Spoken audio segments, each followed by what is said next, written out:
অসমকাষ্ট YouTube চেনেলৰ অন্যতম নতুন ভিডিঅ'ত আপোনালোক সকলোকে স্বাগতম জনাইছোঁ। চৰকাৰে প্ৰতি মাহে এতিয়াৰ পৰা 2500কে টকা দিব। এই টকা কোনে পাব আৰু কেতিয়াৰ পৰা দিয়া হ'ব সবিশেষ এই ভিডিঅ'টোত আপোনালোকক জনোৱা হ'ব। লগতে চৰকাৰী ঘৰ আৰু অৰুণোদয় আঁচনি আৰু PM কিষাণক লৈ কেইবাটা গুৰুত্বপূৰ্ণ খবৰ এই ভিডিঅ'টোত আপোনালোকৰ লগত শ্বেয়াৰ কৰা হ'ব। ভিডিঅ'টো সম্পূৰ্ণৰূপে আপোনালোকে চাবলৈ নাপাহৰিব।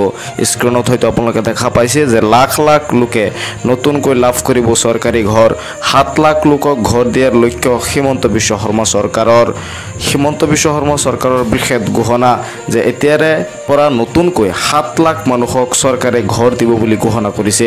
সকলো দুখীয়া লোককে সাঙুৰি ল'ব এই আঁচনিয়ে, অৰ্থাৎ যাৰ যাৰ কেঁচা ঘৰ আছে দুখীয়া মানুহক 7 লাখ ঘৰ হিমন্ত বিশ্ব শৰ্মা চৰকাৰে দিব বুলি ইতিমধ্যে ঘোষণা কৰিছে।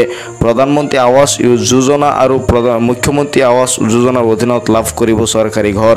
যদি আপোনাৰ কেঁচা ঘৰ আছে তেনেহ'লে আপুনি চৰকাৰী ঘৰ লাভ কৰিব, কাৰণ নতুনকৈ চৰকাৰে 7 লাখ ঘৰ দিব বুলি ঘোষণা কৰিছে। নৰেন্দ্ৰ মোদী চৰকাৰে আবণ্টন দিছে 3 কোটি ঘৰ। চৰকাৰে কেন্দ্ৰৰ পৰা ইতিমধ্যে 3 কোটি ঘৰ আবণ্টন দিছে, অৰ্থাৎ 3 কোটি ঘৰ চৰকাৰে নতুনকৈ দিব বুলি সিদ্ধান্ত লোৱা হৈছে। অসমৰ লোকেও নতুনকৈ চৰকাৰী ঘৰ পাব বুলি ঘোষণা কৰিছে। কোনো পৰিয়ালে নাথাকিব কেঁচা ঘৰ, কাৰোৰে এতিয়াৰ পৰা কেঁচা ঘৰ নাথাকিব, যিহেতু 3 কোটি ঘৰ চৰকাৰে আবণ্টন দিছে। গতিকে আপুনি পাব চৰকাৰী ঘৰ। মন্ত্ৰী ৰঞ্জিত দাসৰ ডাঙৰ মন্তব্য। মন্ত্ৰী ৰঞ্জিত দাসে এই মন্তব্য কৰিছে যে কোনো পৰিয়ালৰে এতিয়াৰ পৰা কেঁচা ঘৰ নাথাকে। নৰেন্দ্ৰ মোদী চৰকাৰে আবণ্টন দিছে 3 কোটি নতুন ঘৰ। প্ৰধানমন্ত্ৰী আৱাস যোজনা আৰু মুখ্যমন্ত্ৰী আৱাস যোজনাৰ অধীনত লাভ কৰিব এই ঘৰ। দিব বিচাৰিছোঁ এই ভিডিঅ'টোৰ এটা পৰৱৰ্তী খবৰ, আৰু পৰৱৰ্তী খবৰটো এটা গুৰুত্বপূৰ্ণ খবৰ। জীৱন প্ৰেৰণা আঁচনিৰ অধীনত যিসকলে নেকি এইবাৰ গ্ৰেজুৱেশ্যন পাছ কৰিছে সেইসকল ছাত্ৰ ছাত্ৰীক 2500কে টকা মাহিলী দিয়া হ'ব বুলি মুখ্যমন্ত্ৰীগৰাকীয়ে ঘোষণা কৰিছে। আৰু এই আঁচনিৰ এপ্লাই নৱেম্বৰৰ পৰা ষ্টাৰ্ট হ'ব। এই আঁচনি যিসকলে পাব বিচাৰে সেইসকলে অসমৰ স্থায়ী বাসিন্দা হ'ব লাগিব।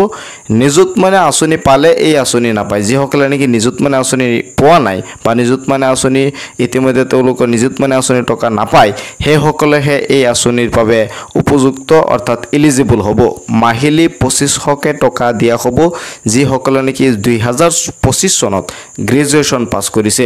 নৱেম্বৰ মাহৰ পৰা এপ্লাই কৰিলে সকলো ছাত্ৰ ছাত্ৰীকেই এই জীৱন প্ৰেৰণা আঁচনিৰ অধীনত মাহিলী 2500কে টকা দিব বুলি চৰকাৰে ঘোষণা কৰিছে। নৱেম্বৰৰ 1 তাৰিখৰ পৰা এপ্লাই ষ্টাৰ্ট হ'ব। এপ্লাই কেনেকৈ কৰিব লাগে সবিশেষ আপোনালোকে জানিব পাৰিব। মোৰ এই চেনেলটো ছাবস্ক্ৰাইব কৰি ৰাখিব। যেতিয়া জীৱন প্ৰেৰণা আঁচনিৰ এপ্লাই ষ্টাৰ্ট হয় মই আপোনালোকক জনাম কেনেকৈ এপ্লাই কৰিব লাগে, আপোনালোকে জানিব পাৰিব। ভিডিঅ'টো শ্বেয়াৰ কৰি দিব যাতে সকলোৱে চাব পাৰে। মাহিলী 2500কে টকা যিসকলে নেকি 2025 চনত গ্ৰেজুৱেশ্যন পাছ কৰিছে, BA BSc BCom যিটোৱে কৰে, যিকোনো ডিচিপ্লিনৰ পৰা যদি আপুনি গ্ৰেজুৱেশ্যন পাছ কৰিছে BA BSc BCom, তেনেহ'লে আপুনি মাহিলী 2500কে টকা চৰকাৰৰ তৰফৰ পৰা লাভ কৰিব। আৰু এই আঁচনিটোৰ নাম হ'ল জীৱন প্ৰেৰণা আঁচনি। মুখ্যমন্ত্ৰীগৰাকীয়ে ইতিমধ্যে ঘোষণা কৰিছে।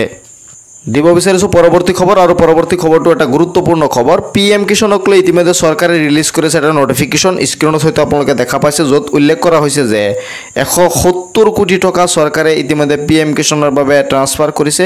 প্ৰায় 8.5 লাখ বেনিফিচিয়াৰীৰ একাউণ্টত ইতিমধ্যে টকা সোমাই গৈছে। জম্মু এণ্ড কাশ্মীৰৰ কৃষকসকলে ইতিমধ্যে PM কিষাণৰ যি 21 নং কিস্তি আছে সেই 21 নং কিস্তিৰ 2000 টকা তেওঁলোকে পাই গৈছে। 7 অক্টোবৰ তাৰিখে এই টকা ৰিলিজ কৰিছে।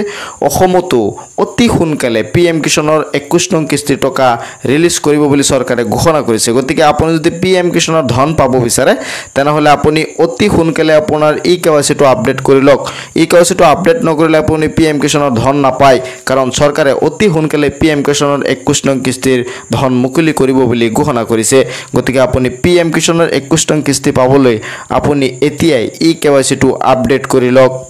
আপুনি অৰুণোদয় আঁচনিৰ ধন পোৱা নাই নেকি? যদি আপুনি অৰুণোদয় আঁচনিৰ ধন পোৱা নাই তেনেহ'লে ধন নোপোৱা মহিলাসকলৰ বাবে চৰকাৰে মুকলি কৰিছে হেল্প ডেস্ক আৰু ফোন নম্বৰ। ফোন কৰি আপুনি অভিযোগ দিব পাৰিব। ফোন নম্বৰটো হৈছে 1800202626। এই নম্বৰত আপুনি ফোন কৰি আপুনি অভিযোগ দিব পাৰিব যে মোৰ সকলো বস্তু ঠিক থকাৰ পাছতো মই অৰুণোদয় আঁচনিৰ টকা পোৱা নাই। পুৱা 10 বজাৰ পৰা বিয়লি 6 বজালৈকে ফোন কৰিব পাৰিব এই নম্বৰত। ৰাজ্যৰ বিত্ত বিভাগে মুকলি কৰিছে এই হেল্পলাইন নম্বৰ।